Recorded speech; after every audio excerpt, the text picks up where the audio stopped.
जीता होगा, यानी महिलाओं का जिसे आशीर्वाद इस बार झारखंड में मिलेगा, सरकार उसी की आएगी। और इसमें जेएमएम का पलड़ा इसलिए भारी दिख रहा है क्योंकि मैया सम्मान योजना एक ऐसी योजना जिसने सभी जाति धर्म की महिलाओं को आकर्षित किया है। महिलाएं सशक्त हुई हैं, 1-1 हज़ार रुपए उन्हें महीना में मिल रहा है और उसके बाद उन्हें ये उम्मीद है कि एक बार फिर से अगर हेमंत सोरेन वापस आते हैं तो उन्हें 2100 रुपए बाकायदा मैया सम्मान योजना के तहत उन्हें मिलेगा। तो ये अगर महिलाओं को इसने अगर आकर्षित कर लिया है तो थोड़ी सी मुश्किल है एनडीए अलायंस के लिए। बाकी अगर बात करें तो रितेश, माफ कीजिएगा रितेश, पहली बात तो ये रितेश कि आपने कहा कि रांची में ठंड बढ़ गई है, लेकिन आप शर्ट पहनकर खड़े हुए हैं, लगता है राजनीतिक गर्मी आपको ज्यादा महसूस हो रही है। खैर, जेएमएम की तरफ से एक बात कही गई है कि जो मतगणना केंद्र हैं उसके आसपास 2 किलोमीटर तक इंटरनेट प्रतिबंधित कर दिया जाए, क्योंकि इलेक्ट्रॉनिक डिवाइस लेकर बीजेपी के लोग वहां पर बैठे हुए हैं। क्या ये वाकई सच खबर है और इस तरीके का अंदेशा जता रहे हैं? और क्या इलेक्शन कमीशन का कोई रिएक्शन आया? क्योंकि वो पहले भी कह चुकी है कि आके खुद चेक कर लीजिए आप ईवीएम को, इस तरीके के संकेत देने की जरूरत नहीं है। देखिए, सबसे बड़ी बात है कि इलेक्शन कमीशन ने कल ही एक प्रेस कॉन्फ्रेंस किया। राज्य इलेक्शन कमीशन के जो अधिकारी हैं उन्होंने एक प्रेस कॉन्फ्रेंस किया और बाकायदा सभी राजनीतिक दलों के लिए स्पष्ट तौर पर दिशा निर्देश जारी किया गया है। मीडिया के लिए भी दिशा निर्देश जारी किया गया है कि आसपास आप कितनी दूरी तक जा सकते हैं, इलेक्ट्रॉनिक डिवाइस में आप मोबाइल लेकर कहां जा सकते हैं। पुलिस कर्मियों के लिए दिशा निर्देश जारी कर दिया गया है। विभिन्न पॉलिटिकल पार्टी के जो एजेंट्स हैं उनके लिए दिशा निर्देश तय कर दिया गया है और बगैर कार्ड आप वहां पर एंट्री नहीं ले सकते हैं। तो इलेक्शन कमिशन लगातार अगर देखें तो अपनी तरफ से उसने 2 किलोमीटर तक इंटरनेट बंद हो रहा है कि नहीं हो रहा, बस इतना बताइए फिर आगे बढ़े। हिंसा चुनाव इंटरनेट बिल्कुल नहीं बंद हो रहा है, क्योंकि देखिए कि तमाम जो आप देखिए कि हम लोग वहां से थोड़ी देर बाद लाइव देंगे तो लाइव व्यू हमारा इंटरनेट से ही काम करता है। आप मोबाइल से जो सारी खबरें अपलोड होती है वो इंटरनेट से ही होगा, बगैर इंटरनेट तो कुछ हो ही नहीं सकता। रचना, मेरे ख्याल से अब हमको उत्तर प्रदेश का रुख करना चाहिए, क्योंकि इन तीनों चुनाव में नारा जो था वो उत्तर प्रदेश का कहीं ना कहीं जड़ में था। बिल्कुल, मोहम्मद शबाब का रुख कर लेती हूँ। शबाब, सीधे सीधे बताइएगा, उत्तर प्रदेश में 9 सीटों पर माहौल क्या है? क्या बीजेपी का बटेंगे कटेंगे चल गया या फिर अखिलेश यादव का जुड़ेंगे जीतेंगे चलता हुआ नजर आ रहा है? प्रदेश की 9 सीटों के जो बाईपोल हैं वो दोनों राज्यों के विधानसभा चुनाव पर भारी हैं, इस बात में कोई दो राय नहीं। दिल्ली तक इन बाईपोल्स की चर्चा हो रही है, क्योंकि जिस तरीके से दोनों ही बड़े पॉलिटिकल लीडर्स ने मेहनत की है इन बाईपोल में, फिर चाहे मुख्यमंत्री योगी आदित्यनाथ हों या फिर अखिलेश यादव हों, दोनों तरफ से बड़ी जोर आजमाइश देखने को मिली। इस समय मैं मैनपुरी में मौजूद हूँ। मैनपुरी की करहल वो सीट है जहां से अखिलेश यादव ने इस्तीफा दिया था और उसके बाद ये जगह खाली हुई और यहाँ पर बाईपोल हो रहे हैं। तेज प्रताप यादव यहाँ से समाजवादी पार्टी के प्रत्याशी हैं। अब इस बात को ऐसे समझिए, जो बात आपने कही मुख्यमंत्री योगी आदित्यनाथ के बटेंगे तो कटेंगे के नारे की, तो भारतीय जनता पार्टी के इस नारे का इम्पैक्ट जो है वो बहुत ज्यादा बड़े लेवल पर नजर नहीं आया, क्योंकि कहीं ना कहीं इन उपचुनाव में जो केंद्र के भी नेता रहे वो इस नारे से कई जगहों पर किनारा करते नजर आए। कई जगहों पर जनसभाओं में या कई कार्यक्रमों में जब इनसे इस बाबत पूछा गया तो ज्यादातर बड़े नेता इनसे जो है वो दाएं बाएं करते नजर आए। कई बार तो उप मुख्यमंत्री केशव प्रसाद मौर्य भी इस बात को कहते नजर आए कि ये मुख्यमंत्री का बयान है, आप उन्हीं से पूछिए तो ज्यादा बेहतर है। यानी कि इस बात को साफ तौर से समझा जा सकता है कि उत्तर प्रदेश में किस तरीके का सियासी माहौल है। अब ऐसे में 9 सीटों पर बाईपोल है और अमूमन कहा यह जाता है कि जो बाईपोल होते हैं, रिटर्निंग ऑफिसर को चिट्ठी उन्होंने लिख दी है और ये गड़बड़ी का अंदेशा जताया है कि ईवीएम मशीन में कुछ धांधली हो सकती है। अभी तो काउंटिंग शुरू नहीं हुई, उन्होंने घंटों पहले से ही अंदेशा जता दिया कि धांधली हो सकती है। इसके पीछे क्या सच्चाई, क्यों ही अंदेशा जताया जा रहा है और क्या सिर्फ एक जगह से या बाकी जगहों से भी ऐसी खबरें हैं जहां समाजवादी पार्टी पहले से ही माहौल बनाने की कोशिश में लग गई हो? शबाब में स्ट्रांग रूम जो है जहां पर ईवीएम रखी गई थी वहां पर सीसीटीवी जो है वो चलना बंद हो गया था इस बात की शिकायत समाजवादी पार्टी ने अपने ट्विटर हैंडल से की थी। सीसामऊ में लगातार सेंसिटिविटी बनी रही क्योंकि वहां पर स्ट्रांग रूम में सीसीटीवी का बंद हो जाना बड़ा चिंता का विषय था।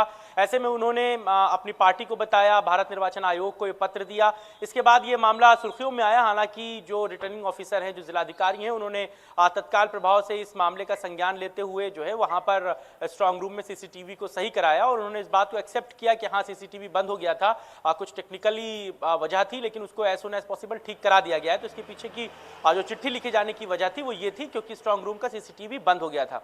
बात उपचुनाव की है और साफ तौर से उत्तर प्रदेश की सभी 9 विधानसभा सीटों पर जो गर्मा गर्मी जो माहौल देखने को मिला वो पोलिंग के दिन से हमें देखने को मिला। पूरे दिन भर गहमा गहमी होती रही। कहने को बहुत कम सीटों का ये उपचुनाव था, लेकिन जिस तरीके से सरगर्मियां रही वो उत्तर प्रदेश की जो है वो राजनीतिक गर्मी को बताती हैं। अब ऐसे में अखिलेश यादव और मुख्यमंत्री योगी आदित्यनाथ की सीधी लड़ाई है इन उपचुनाव में और ये उपचुनाव जो है वो दोनों ही पॉलिटिकल पार्टी के लिए लिटमस टेस्ट हैं, क्योंकि 24 के चुनावों के बाद और 27 के चुनावों से पहले अखिलेश यादव अपनी उस 24 की फिजा को बनाए रखने की कोशिश करेंगे जो उन्होंने लोकसभा चुनाव में जिस प्रचंड जीत के साथ अपनी चीजों को जमाया है, और भारतीय जनता पार्टी ये कोशिश करेगी कि जो उसके लूपहोल्स रहे, जो उसकी कमियां रही, उनको वो कैसे जो है वो ओवरकम कर पाए, कैसे उन चीजों को पूरा कर पाए हैं, वो उनके लिए जो है इन उपचुनाव में देखने की बात होगी।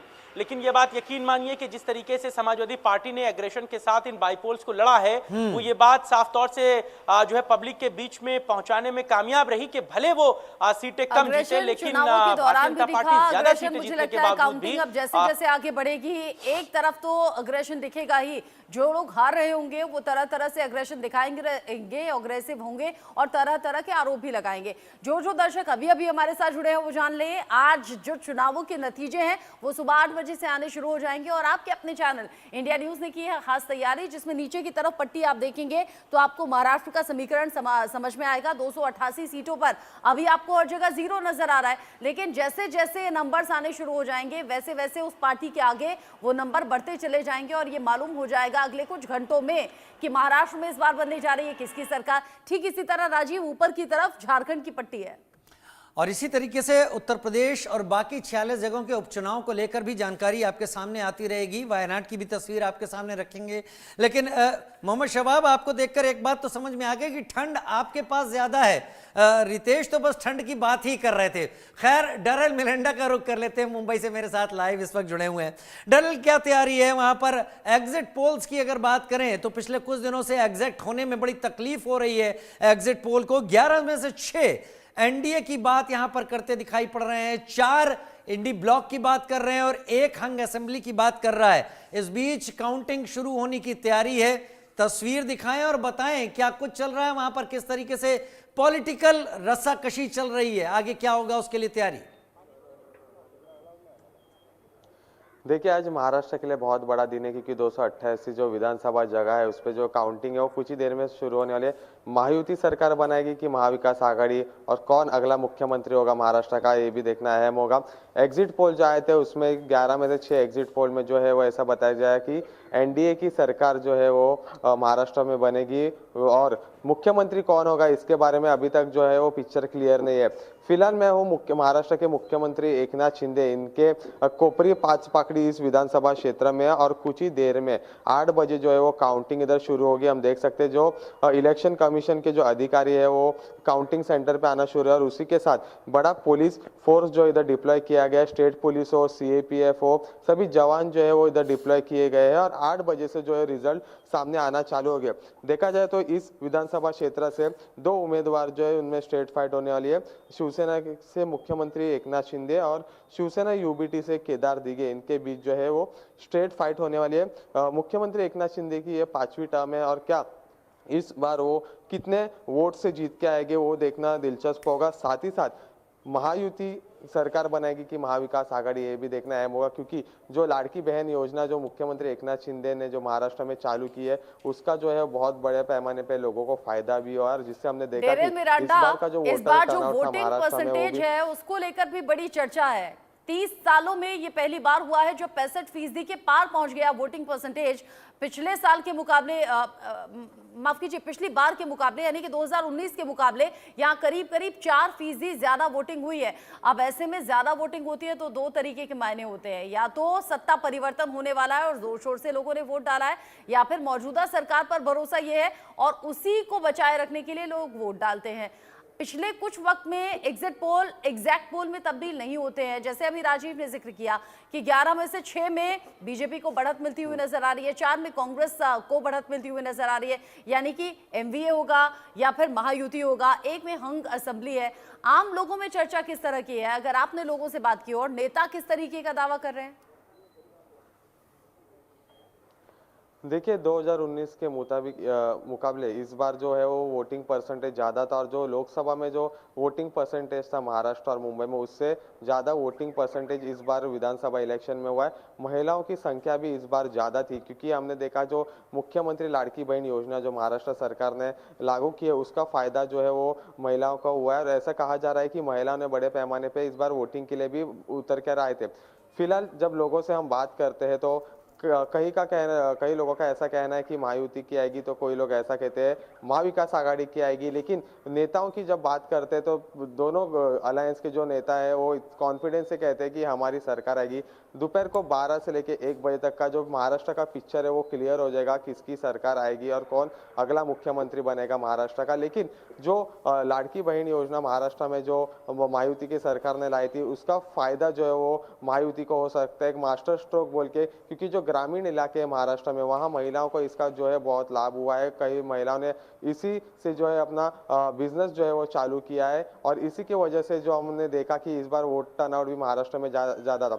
अगर आपने लाडली बहन योजना का जिक्र किया है, अगर आपने कहा है कि 12 बजे तक तस्वीर लगभग साफ हो जाएगी, मालूम हो जाएगा अगला मुख्यमंत्री कौन, तो अगर आपकी बातों से महायुति को बढ़त मिलती हुई नजर आ रही है तो एकनाथ शिंदे होंगे क्या दोबारा मुख्यमंत्री, या फिर देवेंद्र फडणवीस, या फिर कोई और चेहरा? क्योंकि पिछले दिनों एकनाथ शिंदे ये कहते हुए नजर आए थे कि मुख्यमंत्री की रेस में मैं खुद को नहीं देखता। देखिए जो रिजल्ट्स आएंगे उसके बाद ही डिसाइड होगा कि मुख्यमंत्री कौन होगा। पहला देखना पड़ेगा कि किसके सीट्स, अगर महायुति के सीट्स आते हैं, मेजोरिटी आती है जो 144 की मेजोरिटी है, तो बीजेपी, शिवसेना, एकनाथ शिंदे गुट और एनसीपी अजित पवार गुट, ये सभी नेता जो है बैठ के फैसला लेंगे। और जब बीजेपी के नेताओं से हमने बात की तो उनका ऐसा कहना है था कि दिल्ली हाईकमांड जो है इस पे निर्णय लेगी। अगर बीजेपी की सत्ता नहीं आती, महायुति की सत्ता नहीं आती, तो महाविकास आघाड़ी से मुख्यमंत्री चेहरा कौन होगा, सुप्रिया सुळे, नाना पटोले या जयंत पाटिल, इसकी भी चर्चा है वो शुरू है। उद्धव ठाकरे भी जो है मुख्यमंत्री पद के लिए जो आग्रही है। लेकिन 12 से लेकर दोपहर को 1 बजे तक का जो महाराष्ट्र का पिक्चर जो ऑलमोस्ट क्लियर हो जाएगा, और किसकी सत्ता आएगी और अगला मुख्यमंत्री कौन होगा महाराष्ट्र का, ये देखना अहम होगा। खैर अभी 1.5 घंटे का वक्त बाकी है डरेल, अभी 1.5 घंटे का वक्त बाकी है और अभी ठीक से उजाला भी नहीं हुआ है, पौ भी नहीं फटी है। रितेश का रुख कर लेते हैं, क्योंकि रितेश जहां पर इस वक्त हैं वहां पर रोशनी ठीक ठाक हो गई है। रितेश, क्या आप साफ साफ दिखने लगा है कि सत्ता में कौन आ रहा है आपको? अब बिल्कुल आपने सही कहा कि रोशनी दिखने लगी है, लेकिन अभी सत्ता वाली जो रोशनी है वो स्पष्ट होना बाकी है। लेकिन ये दावे सभी लोगों के हैं। दावे आप देख लीजिए कि हेमंत सोरेन भी हैं, किस तरह से वो एक्स पर अपने पोस्ट कर रहे हैं। इधर अगर बीजेपी के धड़े की बात करें तो उनके भी दावे हैं कि हमारी सरकार बन रही है। लेकिन हाँ, जो बॉडी लैंग्वेज हम देख रहे हैं, जो एक परेशानी नेताओं के चेहरे पर देख रहे हैं, या नेताओं से ऑन कैमरा तो कोई कुछ बोलने को तैयार नहीं है, और बोल भी रहा है तो सिर्फ वो अपनी ही सरकार बना रहा है। लेकिन एक बात तो तय है कि अपनी जीत को लेकर, चाहे वो कॉन्फिडेंस हेमंत सोरेन का हो, चाहे बीजेपी धड़े का हो, वो उस तरह से नहीं दिख पा रहा है, क्योंकि जनता ने जो मैंडेट दिया है वो स्पष्ट नहीं है। कब कौन 19 पड़ेगा, कब कौन 20 साबित होगा, ये कहना काफी मुश्किल हो रहा है। क्योंकि देखिए अलग अलग मुद्दों पर ये पूरा चुनाव, भले ही झारखंड में 81 सीटें हैं, लेकिन प्रत्येक विधानसभा सीट में मुद्दे अलग। आप सोचिए कि 81 विधानसभा सीट, लेकिन हर एक विधानसभा सीट पर अलग अलग मुद्दे हैं। आप देख लीजिए कि कोल्हान का मुद्दा बिल्कुल अलग था, उत्तरी छोटा नागपुर का मुद्दा बिल्कुल अलग था। बाकी जो इलाके हैं उनके मुद्दे अलग थे। आप संथाल की बात कर लें, वहां पर मुद्दे अलग हैं। मैं खुद गया था बरहेट, मुख्यमंत्री हेमंत सोरेन का वो इलाका है। कहा जाता है कि ये गढ़ है जेएमएम का। 1990 से लेकर अब तक आज तक दूसरी पार्टी का वहां पर खाता तक नहीं खुला, लेकिन वहां पर हमने ये स्थिति देखी कि लोग इस बार नाराज थे। उनका कहना था कि देखिए कि मुख्यमंत्री हमारे जनप्रतिनिधि हैं, ये सम्मान की बात है, लेकिन जनप्रतिनिधि होने के नाते किसी भी आम आदमी का एक्सेस उनके पास नहीं है। शबाब, आप भी ऐसे देखिए, में डेरिल मिरांडा, आप सभी मेरे साथ में जुड़े रहिएगा। मैं और राजीव लगातार चुनावों को अपडेट तो दे रहे हैं, लेकिन इस बीच आ रही है एक और बहुत बड़ी खबर, और बड़ी खबर दुश्मन देश पड़ोसी देश से